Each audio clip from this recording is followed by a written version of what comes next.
అంబికాదేవి ఆలయం. ఈ ఆలయం పశ్చిమ గోదావరి జిల్లా ఏలూరులోని సత్రంపాడులో ఉంది. దివ్యాలయం నిత్యం వేలాది మంది భక్తులతో దినదిన పూజా కార్యక్రమాలతో కొలవబడుతున్న తల్లి ఈ అంబికాదేవి. అయితే ఈ అంబికాదేవి మహిమగల అమ్మ అని భక్తుల నమ్మకం. అంతేకాకుండా కోర్కెలు తీర్చే తల్లి అని భక్తులు విశ్వసిస్తారు. అయితే సుమారు 60 సంవత్సరముల క్రితం ఆలపాటి రామచంద్రరావు అనే భక్తుడు అంబికామాత అనే పేరుతో అంబికా దర్బార్ భక్తి అనే వ్యాపారాన్ని ప్రారంభించారు. వ్యాపారంతో పాటు అమ్మవారి పట్ల కూడా ఆయనకు అంచెలంచెలుగా భక్తి పెరుగుతూ వచ్చింది. 1964వ సంవత్సరంలో ఆంజనేయ స్వామి ఆలయంను స్థాపించారు. అమ్మవారు స్వప్న సాక్షాత్కారం కావడంతో అమ్మవారికి కూడా ఆలయాన్ని నిర్మించడం జరిగింది. ఆనాటి నుంచి నేటి వరకు ఈ ఆలయం దినదిన అభివృద్ధి చెంది అమ్మవారు తన మహిమను కనపరుస్తున్నారు. శక్తి శిల్పాలతో అందంగా మనసుకు ప్రశాంతత కలుగు చేసే వాతావరణాన్ని చోటు చేసుకుంది. ఈ అంబికాదేవి యొక్క చరిత్ర కానీ, ఈ గుడి ఎప్పుడు నిర్మాణించారు, ఈ గుడిలో ఎలాంటి ప్రత్యేక పూజలు జరుగుతాయి, ఎలాంటి విశిష్టత ఈ గుడికి ప్రాముఖ్యంగా ఉంది అనేది ఇక్కడ ఉన్న వారితో మాట్లాడి తెలుసుకుందాం. ఈ అంబికాదేవి దేవాలయం 2006లో నిర్మించడం జరిగింది. అంబికాదేవి దేవాలయం అనేది ఎక్కడా కూడా లేదు. ఫస్ట్ టైం అంటే మోగాంబిక, జ్ఞానాంబిక, మత్స్యాంబిక ఇలా రకరకాల తప్ప అంబిక అనే పేరు ఎక్కడ లేదు. ఇది విగ్రహాన్ని మహాబలిపురంలో చెక్కించడం జరిగింది. అప్పుడు ఆయన దగ్గరికి వెళ్ళి మేము అడిగినప్పుడు సొంతంగా కడదాం అనుకున్నాం. గుడి కట్టి శంకుస్థాపన చేసి ఆయన దగ్గరికి వెళ్తే ఆయన అన్నారు, నాకు అంబిక అనే పేరుతో ఎక్కడా లేదు కాబట్టి నేను చెక్కను విగ్రహం చెక్కను, నాకు రూపజ్ఞాన శ్లోకం కావాలి అని చెప్పి ఆయన అడిగారు. రూపజ్ఞాన శ్లోకం అంటే ఏంటంటే ఉంటుంది, మీకు తెలుసుకోండి, అది తెస్తే కానీ నేను విగ్రహం చెక్కనంటాడు ఆయన. ఆయన మహాబలిపురంలో గణపతి గారు అని చెప్పేసి ఆయనకి తగ్గితే 85 ఏళ్ళు అప్పటికి ఇప్పుడు సభ్యకం చెంది అనుకోండి.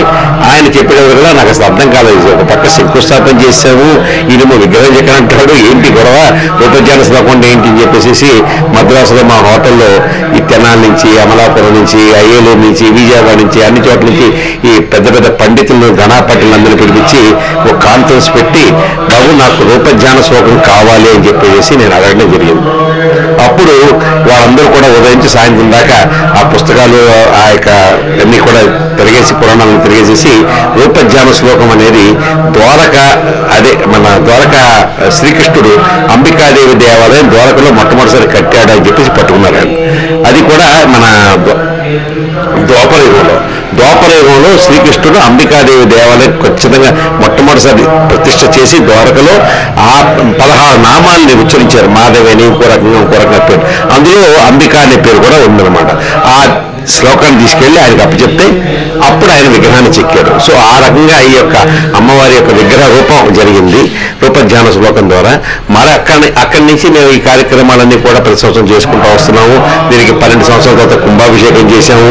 అలాగే మన ప్రతి సంవత్సరం దేవీ నవరాత్రులు 9 రోజులు అద్భుతమైన కార్యక్రమాలు చేయటాలు, రోజుకో అమ్మవారి యొక్క వేషాధార అలంకరణలు, దుర్గామాత, లేకపోతే గాయత్రి మాత, లేకపోతే శారదామాత, ఈ రకంగా కాళీమాత, ఈ రకంగా అనేక రకాలైన రూప అవతారాలు చేయటం, ఈ రకంగా కార్యక్రమాలు జరుగుతున్నాయి. మరొక ముఖ్యమైన విషయం ఏంటంటే దేవీ భాగవతంలో చెప్పింది ఏంటంటే అష్టమి రోజున అంబికాదేవికి ప్రీతైన రోజు. అంటే మణిద్వీప దుర్గా కానీ అష్టమి అమ్మవారు కానీ ఎవరైనా అష్టమి రోజున అమ్మవారికి ప్రీతైన రోజు. ఇవాళ శుక్రవారం, మృగశిర నక్షత్రం, అష్టమి తిథి, ఇది చాలా మంచి రోజు.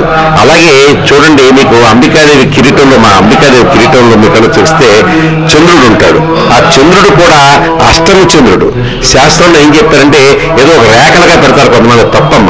అష్టమి రోజు చంద్రుడు ఏ రకంగా అయితే రూపుదాలతో ఇంచుమించుగా 35%, 40% ఉంటాడు. ఆ రకంగా అష్టమి నాటి చంద్రుడు ఆ యొక్క కిరీటంలో పెడతాం జరిగింది. అలాగే అష్టమి రోజున అమ్మవారికి ప్రీతి దినంగా పురాణాల్లో చెప్పబడింది. అలాగే మీకు చాలా కొత్త విషయం ఏంటంటే, అంటే పురాణంలో చెప్పిన విషయం కొత్త విషయం కాదు, పురాణాల్లో చెప్పిన విషయం ఏంటంటే షష్ఠి గురువారం. లక్ష్మీదేవి ప్రీతైన రోజు చాలా మంది తెలియదు ఆ విషయం. అది కూడా దేవి భాగవతంలో చెప్పబడింది. సో ఈ రకంగా పురాణాలన్నింటినీ కూడా అర్థం చేసుకుని పురాణాల్లో ఉన్నటువంటి విషయాలు సాధ్యం వరకు మనం ఎంతవరకు ప్రయత్నం చేస్తాం అంతవరకు ప్రయత్నం చేస్తూ నిత్య దీప నైవేద్యాలతోటి ప్రతి శుక్రవారం రావుకాలంలో అమ్మవారికి లలితా సహస్రనామంతో ఈ రకంగా కార్యక్రమాలు చేస్తున్నాం. అలాగే ఆంజనేయ స్వామి దేవాలయం కూడా ఇక్కడ కట్టారు. ఆంజనేయ స్వామి దేవాలయం కూడా ఎప్పుడో మా నాన్నగారు 64వ సంవత్సరంలోనే కట్టారు. అలాగే శివలింగాన్ని కూడా మేము 12 సంవత్సరాలు పెట్టి ఆ శివలింగం మహాశివరాత్రుల అభిషేకాలు ఇలాంటి కార్యక్రమాలన్నీ జరుగుతుంటాయి. కాబట్టి అందరూ భక్తులందరూ వచ్చి మీ కష్టాలు చెప్పుకోండి, అమ్మవారికి ఆవిడ తీరుస్తుందనే నమ్మకంతో మేము అనుభవంతో చెప్తున్నాం. కాబట్టి మీరు ఆ రకంగా వచ్చి అమ్మవారి దర్శనం, ఆంజనేయ స్వామి దర్శనం, శివుడి దర్శనం చేసుకోవాల్సిందిగా కోరుకుంటూ నమస్కారం. మరి ఇంకెందుకు ఆలస్యం, మీరు కూడా ఈ అంబికాదేవి మహిమ గల ఆలయాన్ని దర్శించుకొని తన కృపకు పాత్రలు కాగలరని మనస్ఫూర్తిగా మీ సుధా టీవీ కోరుకుంటున్నాం.